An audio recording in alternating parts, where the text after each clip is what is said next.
اللہم صلی علی محمد و آل محمد اجل فرجہم اجمعین ان اللہ و ملائکتہ یصلون علی النبی یا ایھا الذین آمنوا صلوا علیہ وسلموا تسلیما اللہم صلی علی محمد و آل محمد قل لا اسلکم علیہ اجرا الا المودۃ فی القربى۔ کہتے اے میرے حبیب کہ میں تم سے اجر رسالت کچھ نہیں مانگتا سوائے اس کے کہ میرے اقربا سے مودت کرو۔ اور مودت کے لفظ میں اور محبت کے لفظ میں فرق صرف یہ ہے کہ محبت کے لیے فنا ہونا لازمی نہیں ہے کسی کے لیے، لیکن مودت وہ لفظ ہے کہ جس کی ادائیگی کے لیے انسان کو اپنا جان و مال سب چیز قربان کرنی پڑتی ہے اگر کسی سے مودت ہے تو۔ اور جب میں اس آیت کو پڑھتی ہوں تو مجھے ایک اور ہستی ایسی اس وقت یاد آ رہی ہے، اور ساتھ میں مولا رسول خدا صلی اللہ علیہ وآلہ وسلم کی یہ حدیث کہ من مات علی حب آل محمد مات شہیدا، کہ جو بھی آل محمد کی محبت میں مرا وہ شہید مرا۔ اور وہ ہستی جو مجھے آج یاد آ رہی ہے وہ ہیں جناب فضہ، کہ جن کے لیے میں صرف یہی کہہ سکتی ہوں، اور جناب محسن نقوی نے شاعر اہل بیت نے کیا خوبصورت الفاظ میں جناب فضہ کے لیے فرمان کیا ہے، شاعری کی ہے کہ جتنا بھی اس کی تعریف کی جائے کم ہے۔ خداوند کریم ان کی درجات بلند کرے کہ ایمان کے لیے دولت بیدار ہے فضہ، باطل کے لیے راہ کی دیوار ہے فضہ،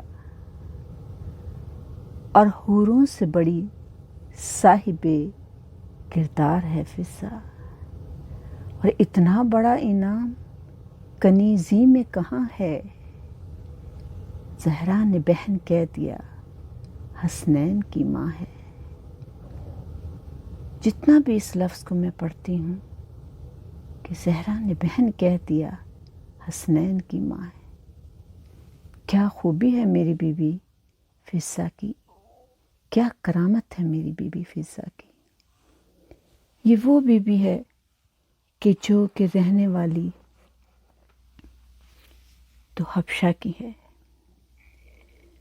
اور ایک بادشاہ کی بیٹی کے ہونے کے باوجود جس نے پرورش پائی ہو شہزادیوں کی طرح، اور جس کی تو جوتی اتنی فضیلت والی ہے کہ آپ اپنے تخت پر رکھ کر جناب سیدہ کے گھر تشریف لے آئی تھیں، اور کس طریقے سے کہ کوئی وہاں کا مرد، میں کسی کے لیے برے لفظ نہیں کہہ رہی، لیکن کوئی ایسا تھا ہی نہیں کہ جو جناب فضہ کا مقابلہ کر سکتا، کہ ان کی جوتیاں رکھ کے لوگوں نے شاہی کی۔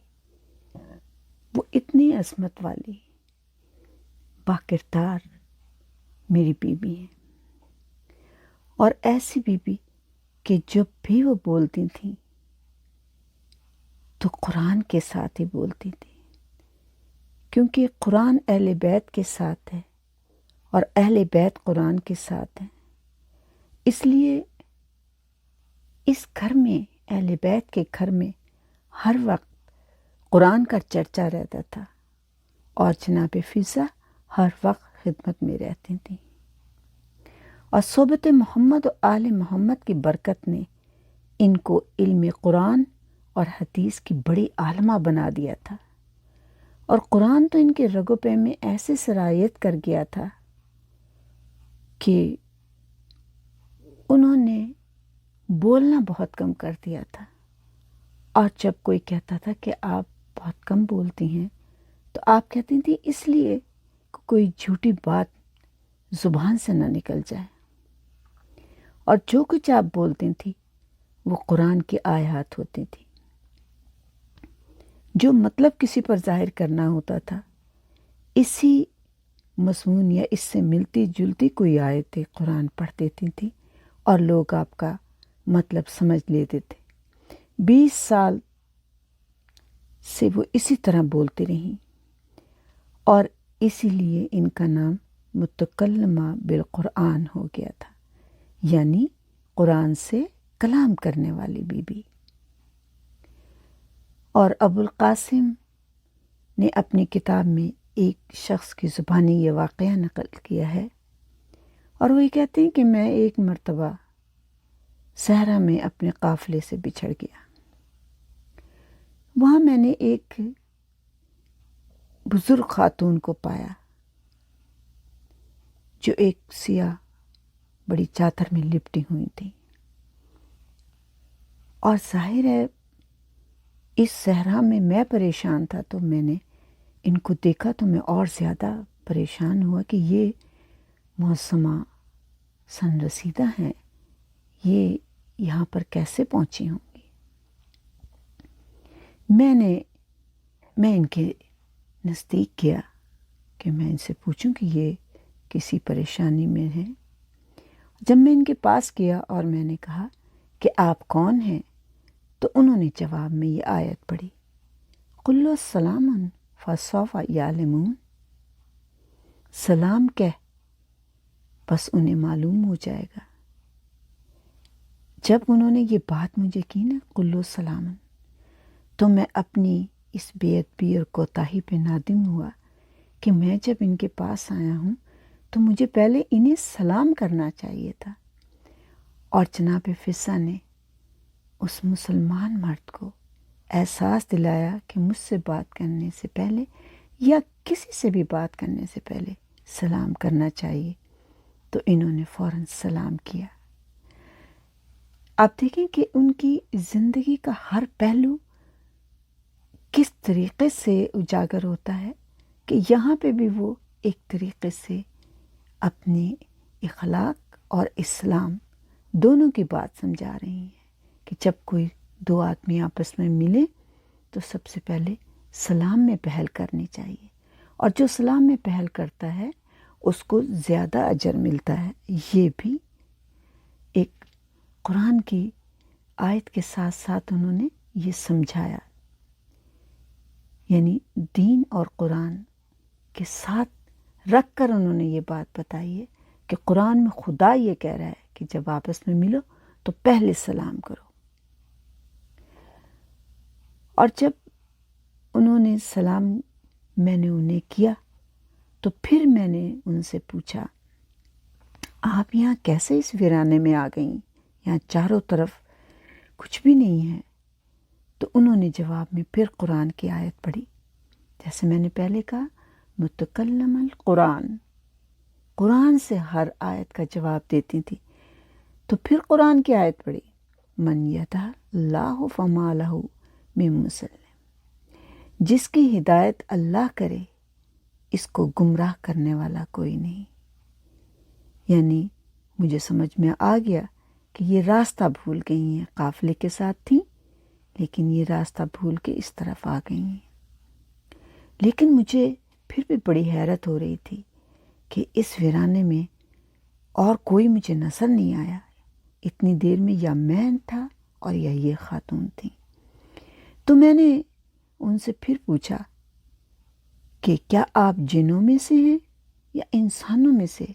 وہ کہتے ہیں کہ میرے دل میں یہ تھا کہ یہ کوئی جن نہ ہو، کیونکہ انسان میں سے ہوتے ہیں تو کوئی تو شخص ان کے ساتھ ہوتا اور یہ بالکل اکیلی ہیں۔ تو انہوں نے جواب میں میں ہی سمجھ رہا تھا کہ اب یہ جواب دے گی، لیکن انہوں نے جواب میں پھر قرآن کی آیت پڑھی، یا بنی آدم خذوا زینتکم، اے بنی آدم اپنے آپ کو سجائے رکھا کرو۔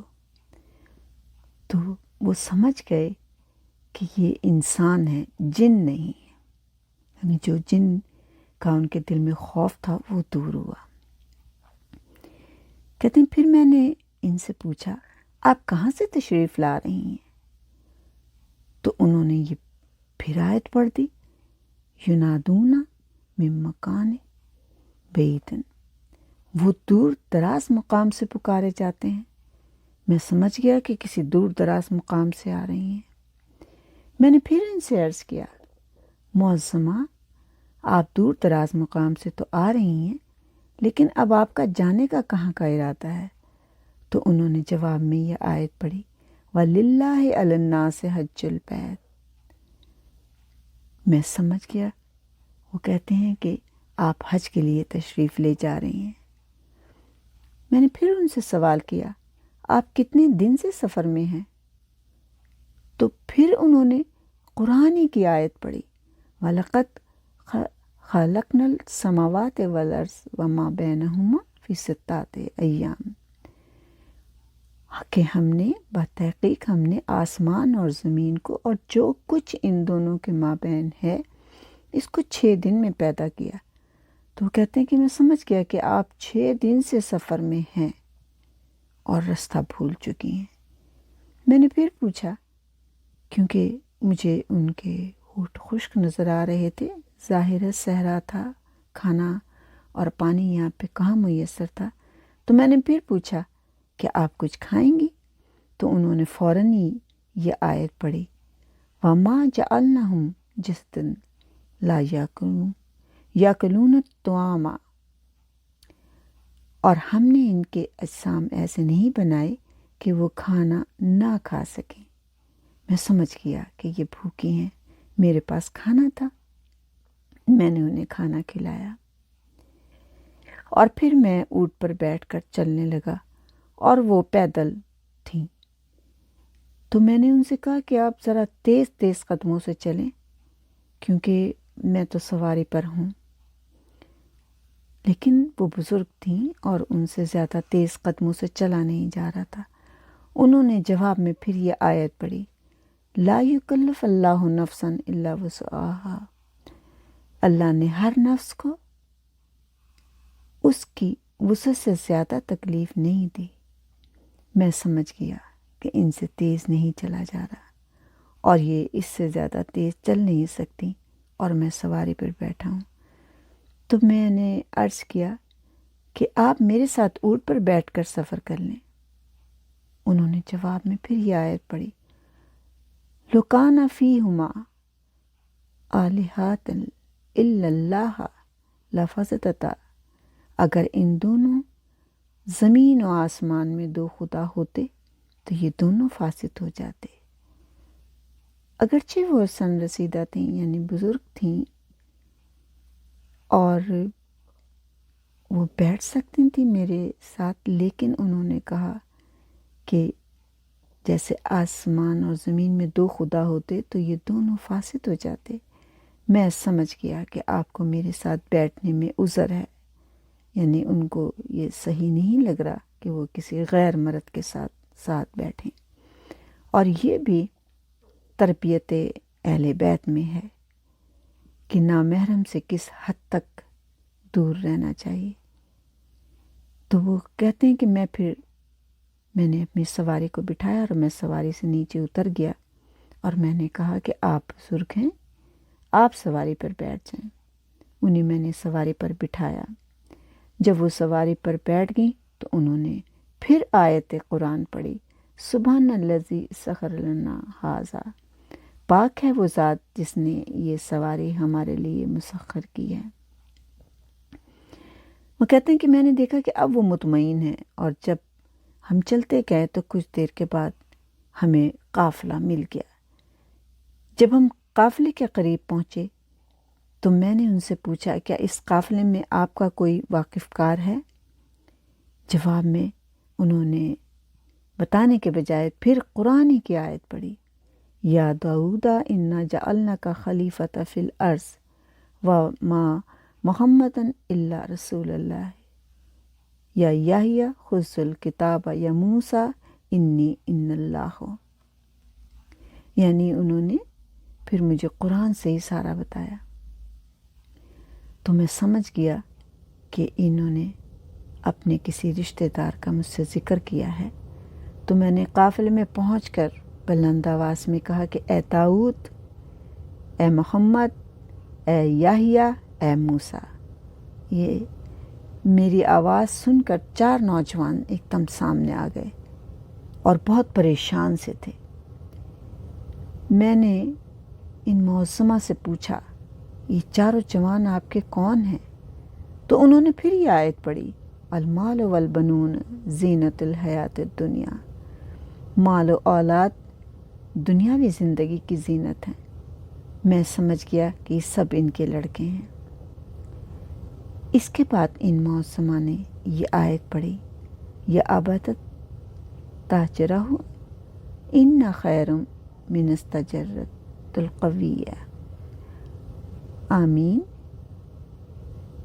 یعنی کہ انہوں نے پھر آیت پڑھ کے ان بچوں کی طرف دیکھا جو بچے بڑے پریشان تھے، جو لڑکے یا بیٹے ان کے بڑے پریشان تھے، اور وہ بڑے شکر گزار تھے میرے، اور انہوں نے کہا بھی کہ یہ ہماری والدہ ہیں. لیکن ان بی بی نے ان لڑکوں کی طرف دیکھ کے کہا اور آیت یہ پڑھی تھی، یا ابتس تاجرہ ان خیر من، کہ ان کو جو ہے آپ اجرت ان کو اجرت دیتے ہیں آپ، کیونکہ جس کو آپ اجرت پر رکھیں گے وہ طاقت اور امانت میں بہتر ہو گیا. یعنی یہ صورت قصص کی آیت ہے کہ اے بابا ان کو اجرت پر رکھ لیجئے، اس لیے کہ آپ جس کو اجرت پر رکھیں گے وہ طاقت و امانت میں بہتر ہو گیا. تو وہ شخص کہتا کہ میں سمجھ گیا کہ یہ میری سواری کا کرایہ اور اجرت دلانا چاہتی ہیں جو میں ان کو یہاں تک لے کر آیا ہوں. یہ سن کر لڑکوں نے مجھے مال دیا، اور جب لڑکوں نے مجھے کچھ مال دیا تو اس معصومہ نے پھر یہ آیت پڑھی، واللہ یضاعف لمن یشاء. اللہ جس کے لیے چاہتا ہے اضافہ کرتا ہے. یعنی ان کا کہنے کا مطلب یہ تھا کہ تم نے جو اجرت مجھے دی ہے وہ کم ہے.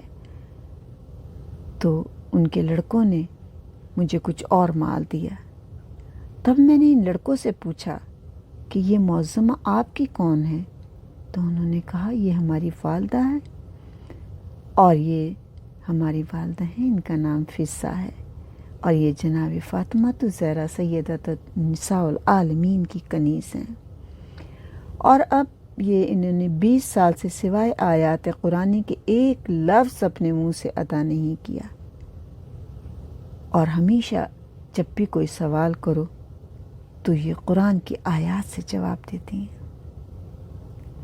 جناب فضہ محمد و آل محمد کی نگاہ میں بڑی ممتاز خاتون تھی، اور ان کی اہل بیت کی نگاہ کرم کی وجہ سے اللہ کے نزدیک ان کا بڑا مقام تھا. ماہ رمضان تھا، اور جناب رسول خدا صلی اللہ علیہ وآلہ وسلم کو مولا علی اور بی بی فاطمہ نے اپنے گھر افطاری کے لیے بلایا. سب نے مل کر روزہ افطار کیا.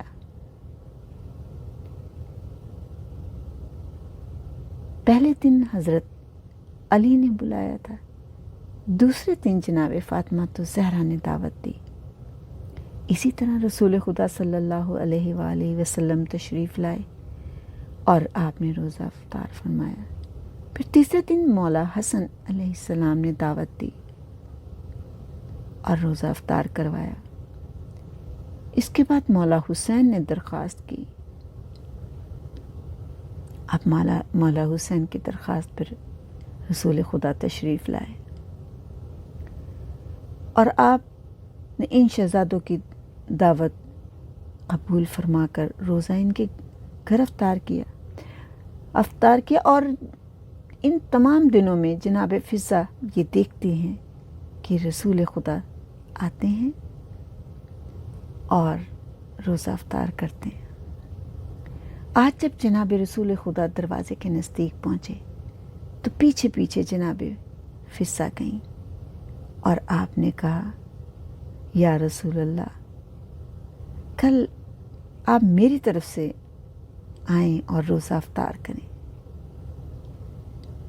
جناب رسول خدا نے آپ کے سر پر ہاتھ رکھا اور کہا، ہاں فضہ، کل میں ضرور آؤں گا تمہاری طرف سے روزہ افطار کرنے کے لیے۔ اور پھر دوسرے دن رسول خدا افطاری کے وقت گھر تشریف لے آئے، اور جب آپ آ رہے تھے رسول خدا تو جبرائیل امین آئے اور کہا، یا رسول اللہ، یہ رب جلیل کا حکم ہے کہ فضہ دروازہ سیدہ پر آپ کی منتظر ہیں، آپ جلدی جائیے۔ جناب رسول خدا جب گھر میں داخل ہوئے تو اہل بیت نے آپ کی تعظیم کی، آداب السلام بجا لائے، لیکن یہ حیران تھے کہ آج ہم میں سے کسی نے آپ کی دعوت نہیں کی ہے، آپ کو افطاری کے لیے بلایا نہیں ہے، آج آپ کیسے تشریف لے آئے؟ حضرت نے سب کے چہروں پہ، رسول خدا صلی اللہ علیہ وآلہ وسلم نے سب کے چہروں پر نظر ڈالی اور کہا کہ بھئی، آج میں تم لوگوں کا مہمان نہیں ہوں، میں آج فضہ کا، اپنی بیٹی کا مہمان ہوں۔ یہ بات سن کے جناب مشکل کشا امیر المومنین حضرت علی علیہ السلام نے جناب فضہ کی طرف دیکھا اور کہا کہ فضہ، تم نے ہمیں کیوں نہیں بتایا کہ تم نے حضور صلی اللہ علیہ وآلہ وسلم کو دعوت پر بلایا ہے؟ اگر ہمیں بتا دیا ہوتا تو ہم کھانے کا انتظام کرتے اور تمہاری مدد کرتے۔ تو جناب فضہ نے مولا کی طرف دیکھا اور کہا، میں آپ کی کنیز ہوں، آپ اطمینان رکھیں، سب انتظام ہو جائے گا۔ اور آپ اندر گئیں، مصلی بچھا کر 2 رکعت نماز ادا فرمائی اور خدا کی بارگاہ میں دعا کی، مالک اپنے حبیب کی دعوت کا انتظام فرما، آج مجھے شرمندہ نہ کرنا، میں سیدہ کی کنیز ہوں۔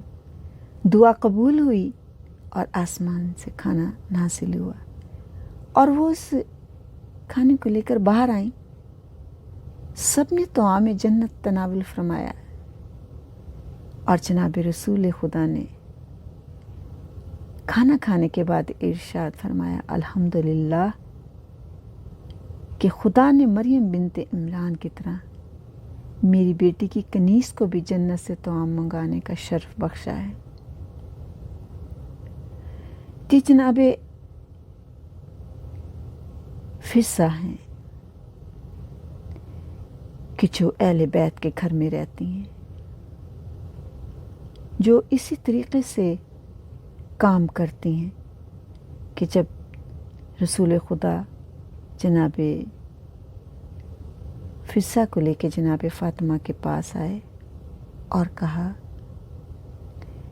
کہ دیکھو فضہ اور فاطمہ، ایک دن فاطمہ آپ کام کریں گی اور ایک دن فضہ کام کریں گی۔ جناب فضہ وہ مقدس خاتون ہیں جنہوں نے محمد و آل محمد کی کنیزی کو اپنی دنیا و آخرت کی کامیابی سمجھ لیا تھا، اور انہوں نے اس کنیزی میں وہ رنگ بھرا کہ قیامت تک ان کا نام محمد و آل محمد کے تذکروں کے ساتھ ان کا تذکرہ رہے گا۔ جب رسول اللہ صلی اللہ علیہ وآلہ وسلم کی وفات کا وقت قریب آیا تو آپ نے سب کو اپنے پاس بلایا، سب کو وصیتیں کیں، تو آپ نے فرمایا، کہ کہ فضہ کو بلاؤ۔ اور جب جناب فضہ نزدیک آئیں آپ نے جناب فضہ کے سر پر ہاتھ پھیر کر کہا، فضہ بیٹی، میں تم سے بہت خوش ہوں۔ اگر کوئی تمنا ہو تو مجھ سے بیان کرو، تم نے آج تک مجھ سے کچھ مانگا نہیں۔ جناب فضہ نے کہا، یا رسول اللہ، میں کیا عرض کروں؟ میں کس چیز کی تمنا کروں؟ میں کنیزی بطول سے بہتر کوئی چیز سمجھتی نہیں۔ اب میں کس نعمت کا سوال کروں؟ مجھے بہت بڑی نعمت مل گئی ہے۔ آپ مجھے بیٹی کہتے ہیں، فاطمہ شہزادی جنت ہیں، مجھے بہن کہتی ہیں، مشکل کشا علی مولا مجھے بہن کہتے ہیں، حسنین مجھے ماں کہتے ہیں۔ تو جناب رسول خدا نے فرمایا، فضہ، میں تیرے لیے دعا کرتا ہوں کہ تیری 3 دعائیں تو ضرور قبول ہوں۔ جو دل چاہے مانگ لے، اللہ تیری 3 دعائیں ضرور قبول کرے گا۔ تو جناب فضہ نے ہاتھ جوڑ کر کے کہا، یا رسول اللہ، اگر میری 3 دعائیں قبول ہیں تو ایک دعا تو میں یہ مانگتی ہوں کہ میں اکثر جناب فاطمہ الزہرا سیدۃ النساء العالمین اور مولا علی کو اکثر دیکھتی ہوں کہ دونوں بیٹھ کر باتیں کرتے ہیں اور کربلا کا ذکر کرتے ہیں، اور یہ کہتے ہیں کہ کربلا میں اسلام کی نصرت کریں گے۔ حسین اور زینب، اور یہ دونوں بہن بھائی جناب زینب اور جناب حسین بیٹھ کر جب کربلا کا ذکر کرتے ہیں تو حسین کہتے ہیں، زینب تم چادر دینا اور میں سر دوں گا۔ یا رسول اللہ، یہ مجھے بہت پیارے ہیں، بس میں آپ سے یہ دعا کرواتی ہوں کہ مجھے اتنی طویل عمر مل جائے کہ جب یہ دونوں بہن بھائی کربلا جائیں تو میں اس وقت تک زندہ رہوں۔ اور دوسری دعا یہ ہے کہ امام حسین مجھے ساتھ بھی لے کر جائیں۔ اور تیسری دعا میری یہ ہے کہ خداوند کریم میرے جسم میں اتنی طاقت اور قوت رکھے کہ میں امام حسین اور جناب زینب کی خدمت کر سکوں۔ آپ کی یہ باتیں سن کر اور یہ بیان سن کر آپ کا کہ آپ کو دنیاوی کوئی چیز نہیں چاہیے، رسول اکرم صلی اللہ علیہ وآلہ وسلم کی آنکھوں میں آنسو آ گئے، اور آپ نے کہا، قُلْ لَا أَسْأَلُكُمْ عَلَيْهِ أَجْرًا إِلَّا الْمَوَدَّةَ فِي الْقُرْبَى، بے شک تو میرے قربہ سے مودت کرتی ہے، محبت ہی نہیں۔ جا فضہ، تیری یہ تینوں دعائیں بارگاہ خداوندی میں قبول ہیں۔ جب جناب فضہ باہر آئیں تو کوئی شخص نزدیک آیا اور کہنے لگا کہ فضہ، یہ تم نے کیا کیا؟ رسول اکرم صلی اللہ علیہ وآلہ وسلم نے تم سے 3 دعائیں کہی تھیں، تمہیں تو مانگنے کا طریقہ بھی نہیں آتا۔ جناب فضہ نے اس کے چہرے کی طرف دیکھا اور کہا، تو کیسے مانگنا چاہیے تھا؟ کہنے لگے، اگر حضور مجھ سے کہتے کہ 3 دعائیں مانگ لو تو میں سب سے پہلے جو کچھ مانگتا کہ وہ ایسی چیز مانگتا کہ قیامت تک لوگ دنیا میری تعریف کرتے۔ جناب فضہ نے اس کے چہرے کی طرف دیکھا اور کہا، کیا مانگتے آپ؟ کہنے لگے کہ میں قیامت تک کی زندگی مانگتا۔ دوسری چیز کیا مانگتے؟ کہنے لگے قیامت تک کی بادشاہی مانگتا۔ اور کہا، پھر تیسری چیز کیا مانگتے؟ تو کہا، تیسری چیز میں جنت مانگتا۔ جب آپ نے یہ بات سنی تو آپ نے کہا کہ تم یہ 3 چیزیں مانگتے، اور تم جانتے ہو کہ جو اہل بیت کی محبت میں زندگی گزارتے، وہ کبھی مرتا ہی نہیں ہے، وہ امر ہو جاتا ہے، وہ ہمیشہ زندہ رہتا ہے۔ تو مجھے تو موت کبھی نہیں آئے گی، میں تو ہمیشہ زندہ رہوں گی، کیونکہ جب اہل بیت کا ذکر ہوگا تو میرا بھی ذکر ہوگا۔ اور دوسری جو تم نے کہا ہے کہ بادشاہی مانگتا، تو میرے لیے تو یہ سب سے بڑی بادشاہی ہے، کائنات کے بادشاہ کے گھر میں رہتی ہوں۔ اور تم نے تیسری بات جو کی ہے کہ میں جنت مانگتا آخرت میں، یعنی تم نے دنیا بھی مانگی ہے اور آخرت بھی مانگی ہے، تو میں جنت کیوں مانگوں؟ اس لیے کہ میں جس گھر میں رہتی ہوں وہاں جنت کے سردار رہتے ہیں، وہاں جنت کی مالکہ رہتی ہے۔ میں تو اب بھی جنت میں رہتی ہوں، تم تو مرنے کے بعد جنت میں جاؤ گے، لیکن میں تو اب بھی جنت کے سرداروں اور مالکہ کے ساتھ رہتی ہوں۔ میں صبح کو ان کا چہرہ دیکھتی ہوں کہ جن کے چہرے کو دیکھنے سے ثواب ملتا ہے، کہ جن کے چہرے کو دیکھنے سے درود واجب ہو جاتا ہے، تو میں تو اس گھر میں رہتی ہوں۔ تو وہ جناب فضہ کہ جو کہ متکلم القرآن تھیں اور جو کہ محبت اہل بیت میں غرق تھی، بلکہ میں یہ کہوں کہ مودت اہل بیت میں غرق تھی۔ ہنسی خوشی آپ نے اہل بیت کے گھر میں رہ کے، اگر فاقے تھے تو فاقے کیے، اگر اہل بیت روزے سے ہیں تو آپ بھی روزے سے ہیں، اگر جناب سیدہ چکی پیس رہی ہیں تو انہوں نے بھی چکی پیسی ہے، اور کبھی ان کی تیوریوں پر بل نہیں آتا تھا۔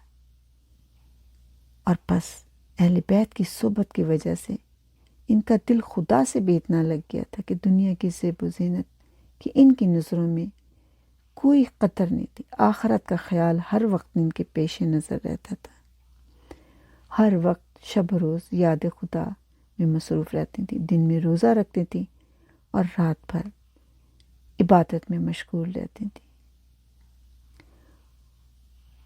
اور یہی وجہ ہے کہ میری بی بی فضہ سورہ حلقہ میں بھی آپ شامل ہیں، اور خداوند کریم نے سورہ حلقہ میں آپ کو فضہ کے نام سے پکارا ہے، چاندی کے نام سے پکارا ہے۔ یہ وہ میری بیوی ہیں کہ جن کے لیے میں یہ کہتا ہوں کہ کائنات میں اگر کسی نے محبت کی ہے اہل بیت سے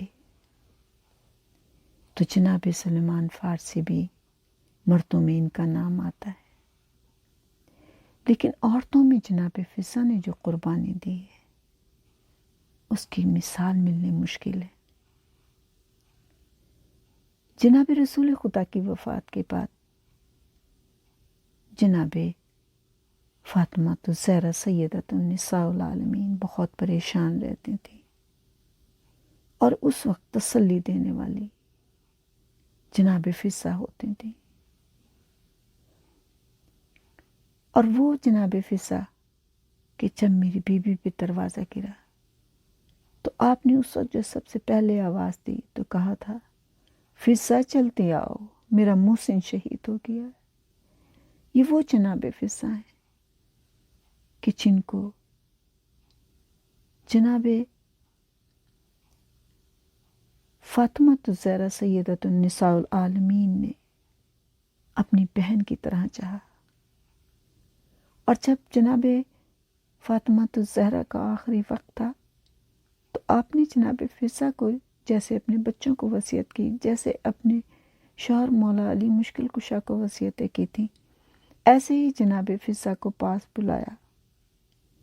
آپ کی بے چینی، آپ کی بیماری، آپ کی پریشانی کو دیکھ کے جناب فضہ کبھی بھی جناب فاطمہ کے سامنے روتی نہیں تھی، ذکر نہیں کرتی تھیں، لیکن جیسے جیسے بی بی کی بیماری بڑھتی جا رہی تھی، جناب فضہ بہت پریشان تھی، بہت دکھی تھی، اور اپنے آنسو خاموشی سے پہنچ کر جناب فاطمہ کے پاس جاتی تھی،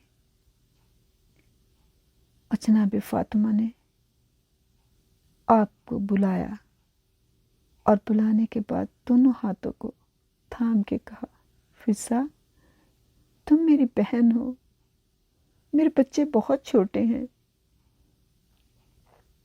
میرے بچوں کا بہت خیال کرنا، میری زینب بہت چھوٹی ہے۔ اور جناب فضہ نے بی بی کے ہاتھ کو تھام کر کہا، یہ فضہ ساری عمر زینب کے ساتھ رہے گی، یہ کبھی حسین کو نہیں چھوڑے گی۔ اور جناب فاطمہ الزہرا کی شہادت کے بعد جناب فضہ کبھی حسن کو چپ کراتی ہیں اور کبھی حسین کو چپ کراتی ہیں، تسلی دیتی ہیں، سینے سے لگاتی ہیں، کبھی زینب کو سینے سے لگاتی ہیں۔ اور وہ رات تو بہت مشکل رات تھی جناب فضہ کے لیے، کیونکہ رات کو بچے تو سو جاتے تھے، جناب فضہ نہیں سوتی تھی، یہ سوچ کر کے نہ جانے کون سے بچے کو پیاس لگ جائے، اور بڑی مشکل سے جناب کلثوم و زینب اور مولا حسین کو سلاتی تھی، کیونکہ بچے بار بار اپنی ماں کو یاد کرتے تھے۔ اور ایک دن رات کو جناب فضہ جناب زینب کو سلا رہی تھی کہ آپ نے دیکھا کہ جناب حسین نظر نہیں آ رہے، اور جب جناب حسین نظر نہیں آئے تو جناب فضہ گھبرا کر مولا علی کے پاس گئیں اور کہا کہ مولا علی حسین نظر نہیں آ رہے۔ جب جناب حسین کو ڈھونڈنے کے لیے مشکل کشا گئے تو کیا دیکھا کہ جنت البقیع کی قبر ہے، اور حسین اس قبر سے لپٹے ہوئے رو کے کہتے ہیں، اماں مجھے آپ کے پاس سونے کی عادت تھی، اماں مجھے نیند نہیں آتی، اور آپ کو لے کر آئے۔ بس اس رات سے تو جناب فضہ نے کہا کہ رات کو کسی وقت میں نہیں سوؤں گی۔ ساری رات فضہ جاگتی تھی، بچوں کی طرف دھیان رکھتی تھی، اور پھر بچوں کو پالا۔ اتنی محبت اس عقیدت سے کہ حسنین ماں کہنے لگے، اور پھر جب بچوں کی شادیاں ہوئی تو جناب فضہ آگے تھیں، مولا حسن کی شادی ہوئی، جناب فضہ خوش تھی، مولا حسین کی، بی بی زینب کی، بی بی کلثوم کی، سارے کام ایسے ہی آپ نے انجام دیے جیسے ایک ماں انجام دیتی ہے، ہر وقت سب سے آگے ہر کام کرنے میں ہوتی تھی۔ اور پھر جب مولا علی کی شہادت ہوئی تو یہی جناب فضہ تھی، جب ماں کا انتقال ہوا تھا تو بچوں کو تسلی دیتی تھی، آج پھر بچوں کو سینے سے لگا لگا کر تسلی دے رہی تھی، شفقت سے سر پہ ہاتھ رکھ کے کہتی تھی، بیٹا تمہیں خدا صبر عطا کرے، اور کہتی تھی آج باپ بھی ان کے سر سے، باپ کا سایہ بھی ہٹ گیا، روتی تھیں آپ، لیکن بچوں کے سامنے کبھی نہیں، بچوں کے سامنے ایک صبر کا پہاڑ بن کے کھڑی رہتی تھی، تسلی دینے والی، اور بچوں کو بھی اتنی ہی تسلی ہوتی تھی کہ جناب فضہ ہمارے ساتھ ہیں، حوصلہ دیتی رہتی تھی۔ اور پھر جب جناب مولا حسن کی شہادت ہوئی اور تیروں سے بھرا ہوا جب جنازہ گھر میں واپس آیا اور بہنیں جنازے سے تیر نکال رہی تھی تو جناب فضہ اسی طرح تڑپ رہی تھی جیسے ایک ماں تڑپتی ہے، اور پھر بچوں کو تسلی دے رہی تھی، پھر زینب کو سینے سے لگا کر تسلی دے رہی تھی، اور پھر آخر وہ وقت آیا کہ جس کے لیے آپ نے زندگی مانگی تھی۔ کربلا کا وہ دن، کربلا کی وہ راتیں کہ جس میں بھوک تھی، پیاس تھی۔ فضا عمر رسیدہ تھی، پیاسی بھی تھی، بھوکی بھی تھی، لیکن جب خیمے میں حسین آتے، حسین کے چہرے کی طرف دیکھ کے کچھ بولتی نہ تھی، لیکن تڑپ جاتی تھی کہ یہ وہ حسین ہے کہ جس کو پیاس سب سے زیادہ لگتی تھی، جس کی ماں نے وقت آخر بھی کہا تھا میرا حسین پیاسا نہ رہے۔ آج وہ حسین پیاسا ہے۔ کبھی سکینہ کی طرف دیکھتی تھی، کبھی علی اصغر کی طرف دیکھتی تھی اور مجبور ہو کے سر جھکا لیتی تھی۔ اور شب عاشور جب ہر خیمے میں حسین گئے اور جب جناب فضا کے خیمے میں آئے تو دیکھا کہ زمین پر بیٹھی، گھٹنوں میں سر دیا ہوا ہے، بال سفید ہیں اور رو رہی ہیں۔ جناب امام حسین نزدیک گئے اور کہا اماں فضا آپ کیوں رو رہی ہیں؟ تو کہنے لگی حسین آج میرا بیٹا کوئی یہاں پر ہوتا تو میں تیرے پہ قربان کر دیتی، تو مجھے بہت پیارا ہے، میں تیرے ان سوکھے لبوں کو دیکھتی ہوں تو میں تڑپ جاتی ہوں۔ میرے مولا حسین نے تسلی دے کے کہا اماں فضا میں آپ کا بیٹا ہوں۔ اور وہ جناب فضا جو کبھی زینب کو، کلثوم کو، حسین کو، حسن کو پریشان نہیں دیکھ سکتی تھی، وہ روز عاشور یہ دیکھ رہی تھی کہ ایک ایک لاشا آ رہا ہے۔ جیسے جیسے کوئی لاشا آتا تھا حسین کمر پہ ہاتھ رکھ کے اٹھتے تھے۔ فضا تڑپ جاتی تھی۔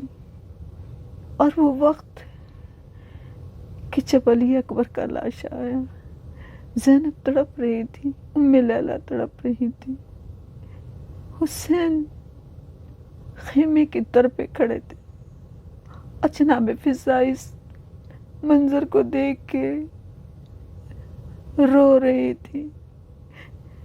جیسے جیسے یہ تڑپتے تھے جناب فضا زیادہ تڑپتی تھی۔ اور وہ وقت جناب فضا کا کہ جب ظالموں نے کہا کہ حسین کی لاش پر گھوڑے دوڑیں گے، جناب فضا آسمان کی طرف ہاتھ بلند کر کے کہہ رہی تھی بار اللہ کاش اس جگہ میں قربان ہو جاتی حسین پہ۔ اور وہ جناب فضا جو کہ اس تمام منظر کو دیکھنے کے بعد پھر بچوں کو سینے سے لگا رہی تھی، پھر فضا کو سینے سے، فضا نے جناب زینب کو سینے سے لگایا، کلثوم کو سینے سے لگایا، تسلی دے رہی تھی لیکن خود رو رہی تھی۔ اور جب 11 محرم کو سواریوں پہ سوار کرنے کا وقت آیا، جناب زینب نے سب کو سوار کی اور پھر رو کے کہا کہ میرے سوار کرنے والے تو سارے کربلا میں ہیں، مجھے سوار کرنے والا کوئی نہیں۔ تو یہی سفید بالوں والی فضا آگے بڑھی اور کہا زینب میں تیری ماں کی طرح تو نہیں ہوں، لیکن میں تیری ماں جیسی ہوں، میں سوار کراؤں گی تجھے۔ اور وہ جناب فضا جب کوفے کے بازار میں ہیں تو بی بی زینب کے آگے، اور جب شام کے بازار میں پتھروں کی بارش ہو رہی تھی تو جناب فضا ہر بی بی کے آگے آتی تھی۔